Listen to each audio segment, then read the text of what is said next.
Hello students, आज की class में हम देखने जा रहे हैं about various types of cells, cell types के बारे में। यहाँ पे हमारे पास बेसिकली दो ही प्रकार के सेल्स हैं, प्रोकैरियोटिक एंड यूकैरियोटिक। ठीक है, सेल टाइप देखने जा रहा है। तो हमारे पास यहाँ पे दो मेन प्रकार के सेल्स हैं, prokaryotic cell and eukaryotic cell. Prokaryotic cell and eukaryotic cell. हाँ, तो जो प्रोकैरियोटिक सेल्स होते हैं, लास्ट क्लास में हमने देखा था साइज में छोटे होते हैं कंपेयर टू यूकैरियोटिक सेल्स। और देखो, प्रोकैरियोटिक इसका मतलब क्या है? प्रो यानी प्रिमिटिव, पुराना, कैरियोटिक यानी कि कैरी ऑन, आपका न्यूक्लियस। तो इनका जो न्यूक्लियस होता है वो प्रिमिटिव होता है, यानी वेल डेवलप नहीं होता है। और यहाँ पे यू का मतलब होता है ट्रू। कैरियोटिक आया है कैरी ऑन से, है ना।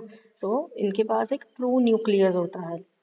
तो ऐसे ऐसे ही करके कई सारे डिफरेंसेस है prokaryotic cells and eukaryotic cells में। तो आज हम वो डिफरेंसेस देखने वाले हैं, ठीक है, प्रोकैरियोटिक एंड यूकैरियोटिक सेल के बीच में। तो चलो देखते हैं, इसको हम एक टेबल के मदद से समझेंगे। दोनों के बीच में डिफरेंसेस हम नोट करते जाएंगे इन टैब्युलर फॉर्म।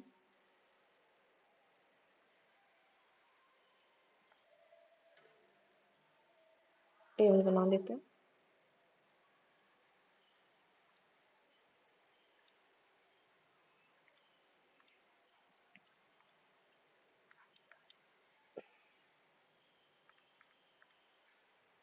चलो यहाँ पे प्रोकैरियोटिक सेल के बारे में लिखेंगे हम, और इस तरफ यूकैरियोटिक सेल के बारे में।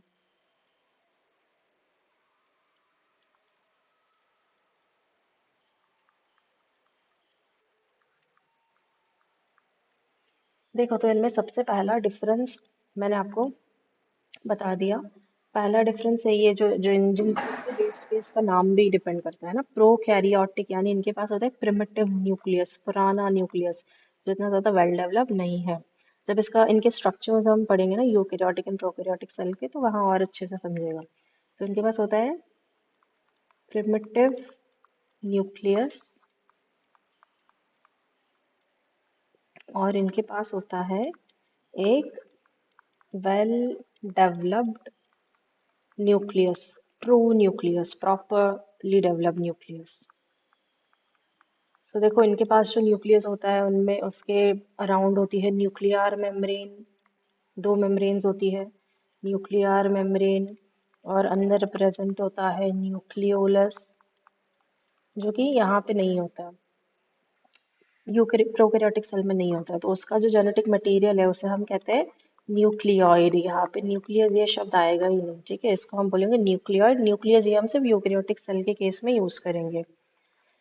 दूसरा डिफरेंस ये है कि जो प्रोकैरियोटिक सेल का डीएनए होता है वो होता है circular, circular and double stranded होता है, सर्कुलर डबल स्ट्रैंडेड डीएनए, इस तरीके से सर्कुलर एंड डबल स्ट्रैंडेड, दो स्ट्रैंड्स है।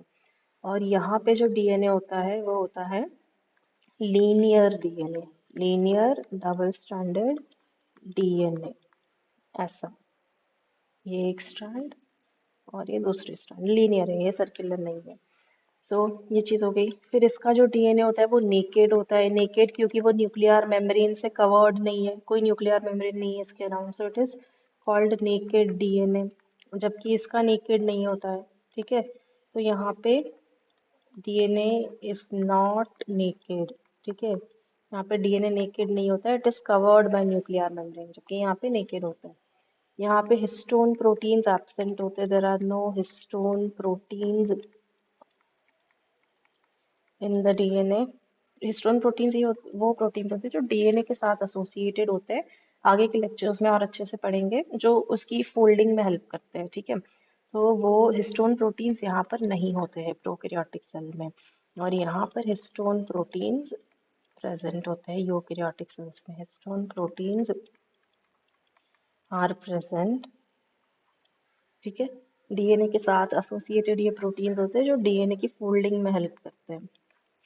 उसके बाद अगली चीज इनके सेल वॉल पे आते हैं। ठीक है, प्रोकैरियोटिक सेल की जो सेल वॉल होती है, it is made up of polysaccharide called as peptidoglycan.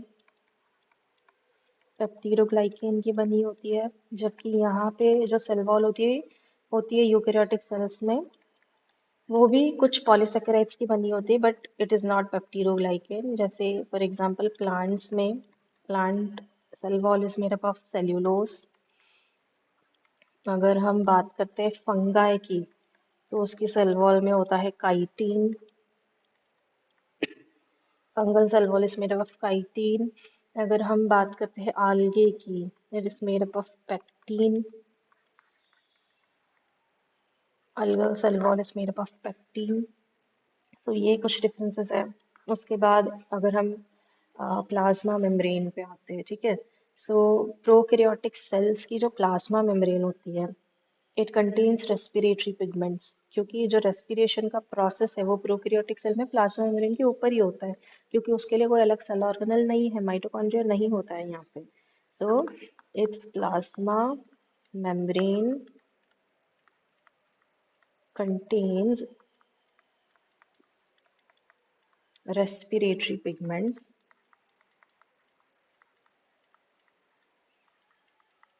Plasma membrane में रेस्पिरेटरी पिगमेंट्स होते हैं, जबकि यहाँ पे प्लाज्मा मेम्ब्रेन में रेस्पिरेटरी पिगमेंट्स नहीं होते हैं, क्योंकि वो माइटोकॉन्ड्रिया के अंदर होते हैं। सो हियर पीएम यानी plasma membrane has no respiratory pigments.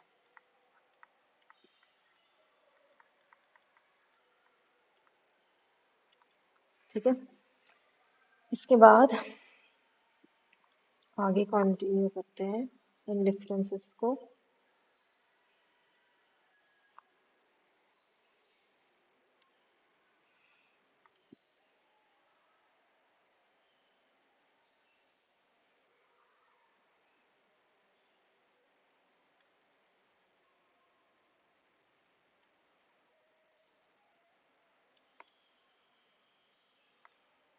ठीक है, तो 6 डिफरेंसेस हो गए थे। अब 7वां डिफरेंस ये है कि प्रोकैरियोटिक सेल में जो प्लाज्मा मेम्ब्रेन होती है, वो कुछ फोल्डिंग्स बनाती है अंदर ऐसे। इसके स्ट्रक्चर में देखेंगे हम अच्छे से, जिसको हम बोलते हैं मीजोजोम। सो मीजोजोम ये उसको एक्स्ट्रा स्पेस देता है for the purpose of respiration only. Mesosome के ऊपर भी रेस्पिरेशन का प्रोसेस होता है। So here the plasma membrane has mesosomes. Mesosomes यानी ऐसे कुछ फोल्डिंग्स, जबकि यहाँ पे there are no mesosomes. So PM has no mesosomes. ठीक है, इसके बाद यहाँ पे इनके पास होते हैं क्रोमेटोफोर्स। क्रोमेटोफोर्स ये भी प्लाज्मा मेम्ब्रेन का एक इन्वेजिनेशन ही है, यानी एक फोल्डिंग है जहाँ पे फोटोसिंथेसिस होता है। अगर ये बैक्टीरिया फोटोसिंथेटिक है, तो यानी कि अगर साइनोबैक्टीरिया की बात हम करें, यानी बीज ये ब्लू ग्रीन algae। सो अगर ये फोटोसिंथेटिक बैक्टीरिया यानी साइनोबैक्टीरिया है, तो उसके पास प्लाज्मा मेम्ब्रेन पे एक और ऐसी फोल्डिंग होगी, इन्वेजिनेशन होगा साइटोप्लाज्म के अंदर। ये आती है फोल्ड होके, जिसको हम बोलते हैं क्रोमेटोफोर, जहाँ पे फोटोसिंथेसिस होता है। तो chromatophore is present for photosynthesis. वहीं अगर हम बात करें यूकेरियोटिक सेल की, कोई फोटोसिंथेटिक यूकेरियोटिक सेल जैसे प्लांट सेल्स, तो उनके पास फोटोसिंथेसिस के लिए एक ऑर्गेनल होता है स्पेशल, जिसको हम कहते हैं क्लोरोप्लास्ट। तो यूकेरियोटिक सेल्स में फोटोसिंथेसिस होगा क्लोरोप्लास्ट के अंदर।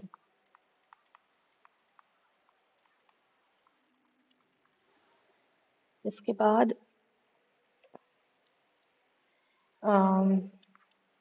अगला डिफरेंस इनमें ये हो सकता है कि यहाँ पे प्रोकैरियोटिक सेल में कोई भी मेम्ब्रेन बाउंड सेल ऑर्गेनल्स नहीं होते, यहाँ पे मेम्ब्रेन लेस सेल ऑर्गेनल्स होते हैं। तो सेल ऑर्गेनल्स जो भी है वो कैसे है, मेम्ब्रेन लेस है, यानी जिनके अराउंड कोई एक मेम्ब्रेन नहीं है। ठीक है, मेम्ब्रेन नहीं होती है यहाँ पे सेल ऑर्गेनल्स के around, so these are membrane less. और जबकि यहाँ पे जो सेल ऑर्गेनल्स है वो होते हैं मेम्ब्रेन बाउंड और मेम्ब्रेन लेस, दोनों हो सकते हैं यहाँ पे। ठीक है, so here in the eukaryotic cells the cell organelles can be either, मतलब ईदर और क्या, दोनों प्रकार के होते हैं। They are membrane bound also and membrane less also. ठीक है, membrane less plus membrane bound दोनों है, मेम्ब्रेन बाउंड।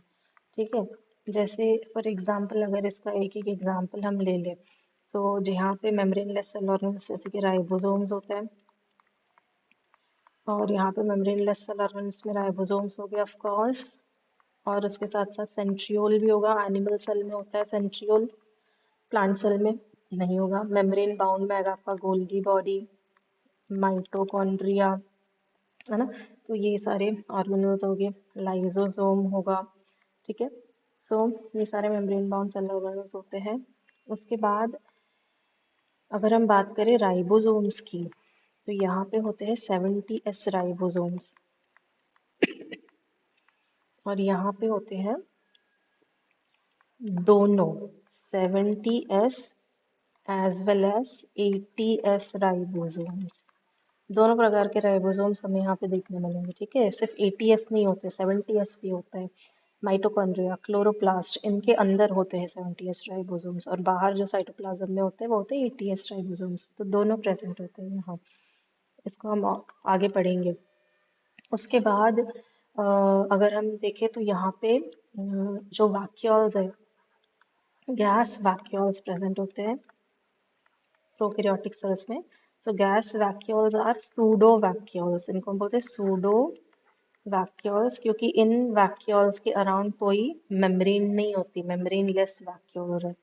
यहाँ पे होते हैं सैप वैक्यूल्स, सैप वैक्यूल्स। ठीक है, तो गैस वैक्यूल्स के अंदर होता है गैस, गैस प्रेजेंट होता है जो कि इनको बोयेंसी देता है। जैसे अगर कोई बैक्टीरिया किसी वाटर बॉडी में प्रेजेंट होगा, और अगर वो एक फोटोसिंथेटिक बैक्टीरिया है, तो उसको वाटर सरफेस के ऊपर आना पड़ेगा for sunlight, for gaining sunlight. तो इसीलिए उनके पास गैस वैक्यूल्स होते हैं जो उन्हें बोयेंसी दे, ताकि वो वाटर के सरफेस पे फ्लोट कर सके। और सैप वैक्यूल्स यानी सैप यानी सोल्यूशन, जिसमें वाटर एंड कुछ मिनरल्स होते हैं। तो यहाँ पे ये cells, eukaryotic cells, sap vacuoles को यूज करते हैं for storage of water and minerals. ठीक है, उसके अलावा और भी कुछ डिफरेंसेस है।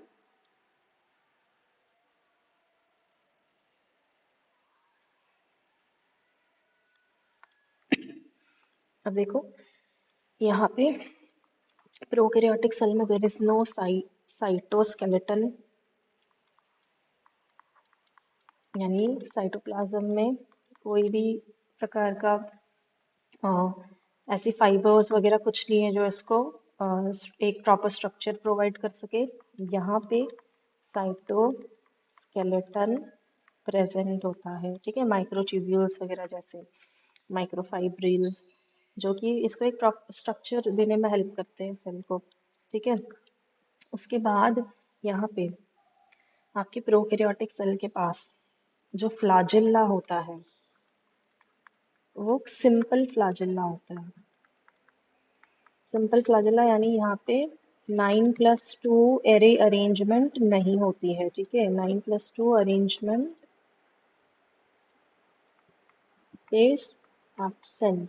ठीक है, और यहाँ पे जो फ्लाजेल्ला होता है वो कॉम्प्लेक्स होता है, यानी इसमें 9+2 एरे अरेंजमेंट प्रेजेंट है। ठीक है, सो दिस हैज 9+2 अरेंजमेंट। क्या है 9+2 एरे अरेंजमेंट, देखेंगे हम जब फ्लाजेल्ला का स्ट्रक्चर डिटेल में पढ़ेंगे। ये सारे स्ट्रक्चर्स हम वन बाय वन डिटेल में कवर करने वाले हैं, both for prokaryotic and eukaryotic cell. ठीक है, और इसके अलावा यहाँ पे सेल को और भी कई सारे एक्सटेंशन होते हैं, जैसे कि फिम्ब्रिए होते हैं। दीज आर फॉर अटैचमेंट किसी सरफेस पे, जैसे होस्ट सरफेस पे अटैच करना, उसके लिए। पिल्लाए होते हैं फॉर कॉप्युलेशन, यहाँ पे ये चीज़ें नहीं होती है। ठीक है, यहाँ पे ये एब्सेंट है।